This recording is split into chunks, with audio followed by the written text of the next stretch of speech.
All right, welcome in, everybody. We're diving deep into the AL East offseason today. Sounds like fun. It is, especially for all you AL East fans out there. You wanted to know how each team shook things up, so we're going straight to the source. David Pinto's analysis on Baseball Musings. Ah, Pinto. Always a good read. Hmm. So it's February 2025, and we're looking at potential game changers and maybe some head scratchers. Right? Exactly. Let's see who might be set for a big year and who, well, might be in for a bit of a surprise. Pinto does a great job connecting each team's moves to their bigger picture. It's not just about grabbing talent, it's about how those pieces fit into a vision, right? Yeah, you can really see that with the Orioles. Wow, did they ever go all in on power this offseason? Seriously. Tyler O'Neill, Gary Sanchez, Ramon Laureano, that's a whole lot of pop coming to Camden Yards. It's a high-risk, high-reward kind of thing. Pinto calls O'Neill the strikeout paradox. Oh, yeah. In 21 and 24, his strikeout rate was over 30%, but the guy still put up crazy power numbers. So the question is, can he do that consistently? Yeah, and especially in a division known for pitching, like the AL East. Right. And Sanchez, he's always been a little bit of a question mark behind the plate. Defensively, yeah, I think the Orioles are definitely putting offense first here. They'll probably platoon Sanchez with Rutschman, who's a way better defender. Makes sense. And then you throw Laureano into the mix, another guy who can hit it a mile, but, also prone to strikeouts. It's like they're building a team that's either launching homers or, well, striking out a bunch. Exactly. Feast or famine, right? It does seem a bit risky in a division packed with good pitching. It is. But, see, Pinto argues that the Orioles are thinking long-term. They're hoping their young pitching comes through, but in the meantime, they're going to try and just outslug everyone. Okay, so let's talk about that pitching then. They lost Burns, right? But they brought in Charlie Morton, veteran presence there. Yeah. And then there's Tomoyuki Sugano coming over from Japan. No MLB experience, though. Yeah, Morton is a good pickup. Solid. But Pinto points out his walk rate's been going up. Could be a red flag.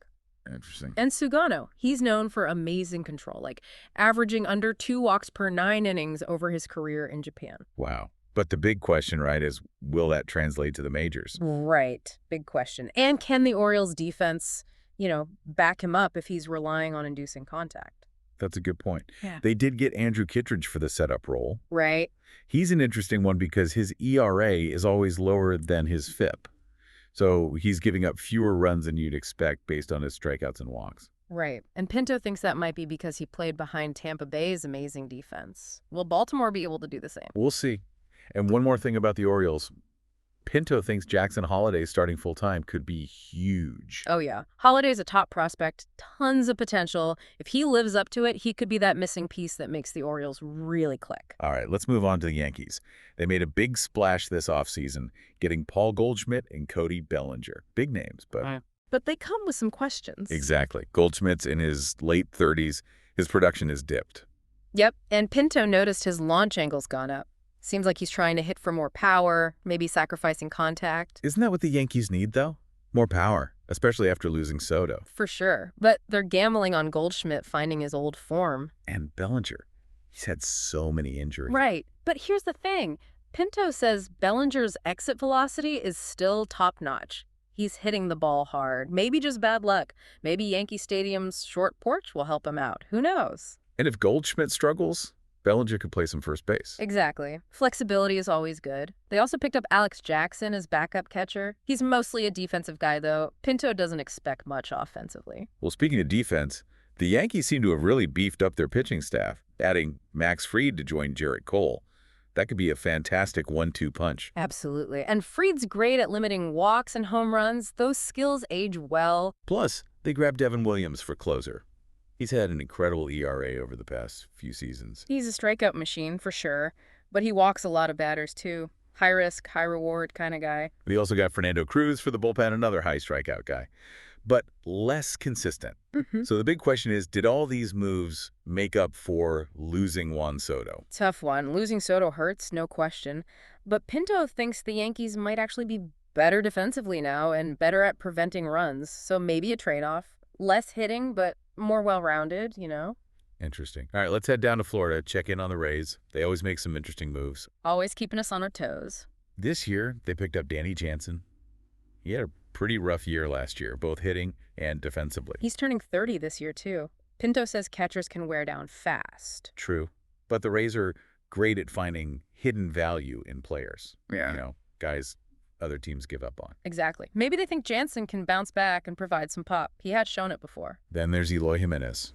Young, tons of potential. But a history of injuries, right? Yeah. The Rays are hoping they can keep him healthy and get that power unleashed. Makes sense. They also got 2 relievers, Alex Faedo and Mike Vessel. Both have some question marks, though. Faedo has trouble with walks and home runs, and Verzol didn't do so well in AAA. What do you think? Just depth guys. Maybe. But the Rays are like pitching wizards. Don't be surprised if they turn these guys into shutdown relievers. Right. Now, the biggest move the Rays made was signing Ha-Seong Kim. But he's recovering from labrum surgery, so. Won't be back till late April or May, right? Yeah. Risky move, but Kim is an incredible defender, and he gets on base. Pinto projects his OBP at around .330. Huge asset for a team like the Rays. Exactly. And they need someone to fill that Wander Franco-sized hole. Exactly. So big gamble on Kim. If he comes back strong, it could be huge. Now, the Blue Jays were pretty quiet. Biggest addition was probably Trevor Hoffman, the reliever. Hoffman's a fascinating guy. Completely transformed himself with the Phillies. Went from average to dominant. Pinto calls it closer stuff. Yeah, he basically ditched his fastball and now relies on his slider. Seems like it's made all the difference. That's what the Blue Jays are hoping for, that he can be their lockdown closer. They also brought back Yimi Garcia.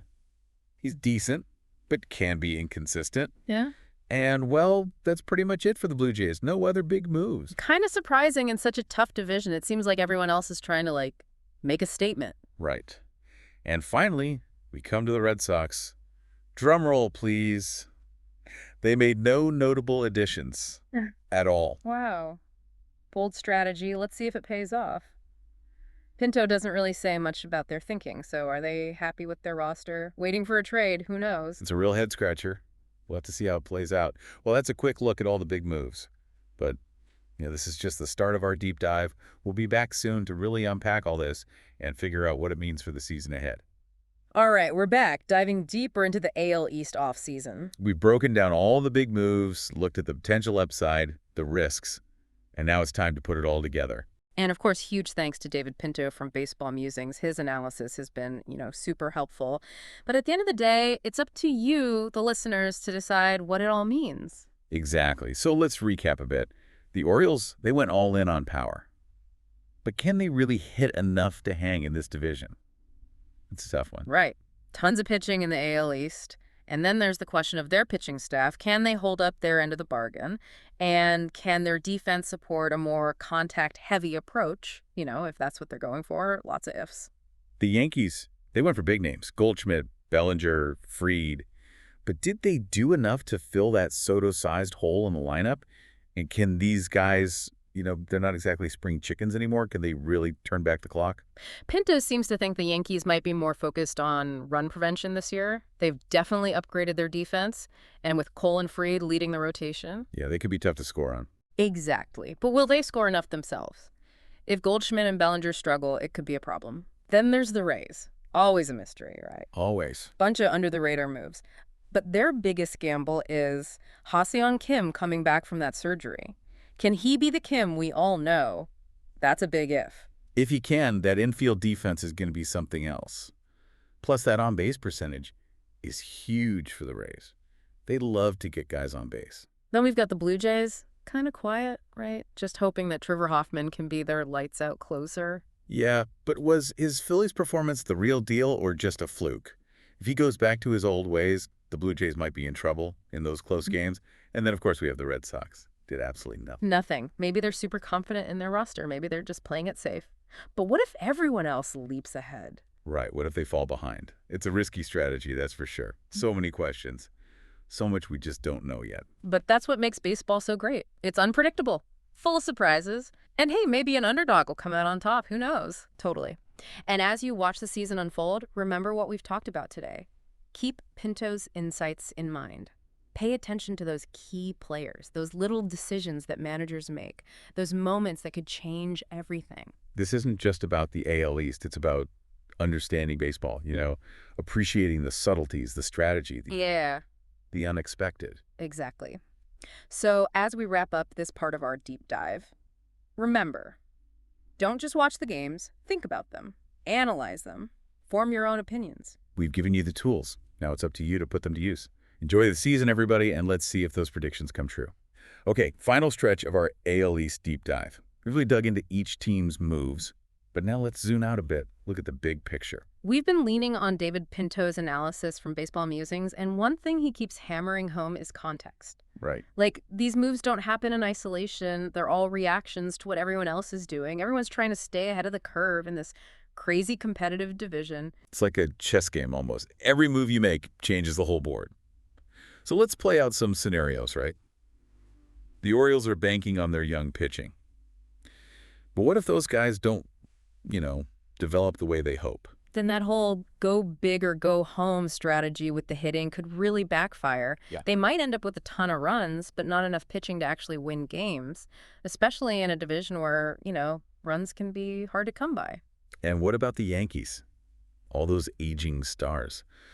What if they, keep aging? Pinto seems to think the Yankees are really prioritizing run prevention this year. They've definitely gotten better defensively, and with Cole and Fried at the top of the rotation. Yeah, they're going to be tough to score against. Exactly. But will they score enough runs themselves? If Goldschmidt and Bellinger don't produce, that could be their Achilles heel. Right. And then there's the Rays, always unpredictable. Always. They're putting a lot of faith in Ah-Song Kim coming back from surgery. But what if, he's not the same player? What if it takes him longer to recover? That would be a huge blow, no question. Their infield defense would take a hit, and their whole offensive approach relies on getting guys on base. Kim's on-base percentage was crucial for them. Yeah, big gamble there. And the Blue Jays, they're kind of putting all their eggs in the Trevor Hoffman basket. Yeah. What if he turns back into a pumpkin, What if his Philly success was a fluke? Then they're going to be scrambling to find a reliable closer, which can make or break you in those close games. And then the Red Sox stood pat, didn't do anything.